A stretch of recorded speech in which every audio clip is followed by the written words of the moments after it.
dana yang dikenali sebagai dana inovasi media akan dibuka bagi fasa 1 mulai 1 Januari 2026 sehingga 14 Januari 2026. Dana ini selari dengan aspirasi Malaysia Madani bagi mempercepat transformasi industri media supaya kekal relevan, berdaya saing dan berdaya tahan susulan pengumuman Yang Amat Berhormat Perdana Menteri sempena sambutan Hari Wartawan Nasional atau HAWANA pada tahun ini berhubung pemberian bantuan dana berjumlah RM30 juta.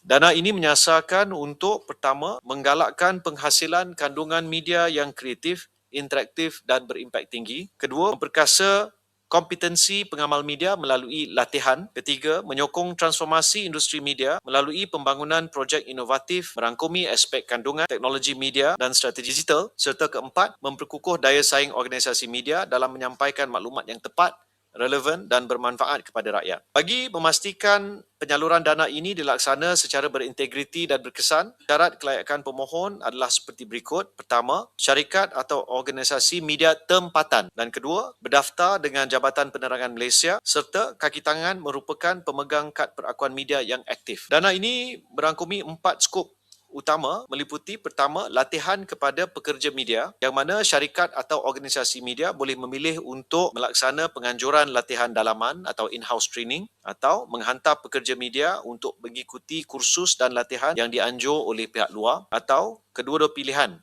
yang disebutkan tadi. Kedua, perisian dan adaptasi teknologi. Dana sejumlah RM30 juta ini boleh dimanfaatkan untuk pembelian atau sewaan perisian yang diperakukan bagi penghasilan kandungan berkualiti tinggi selaras dengan perkembangan pesat teknologi media di peringkat global, termasuk dalam memanfaatkan kecerdasan buatan atau AI. Ketiga, peralatan, perkakasan dan kemudahan sokongan. Dana ini juga boleh dimanfaatkan bagi pembelian atau sewaan peralatan teknikal termasuk perkakasan, peralatan studio dan peralatan rakaman yang menyokong penghasilan kandungan berkualiti tinggi.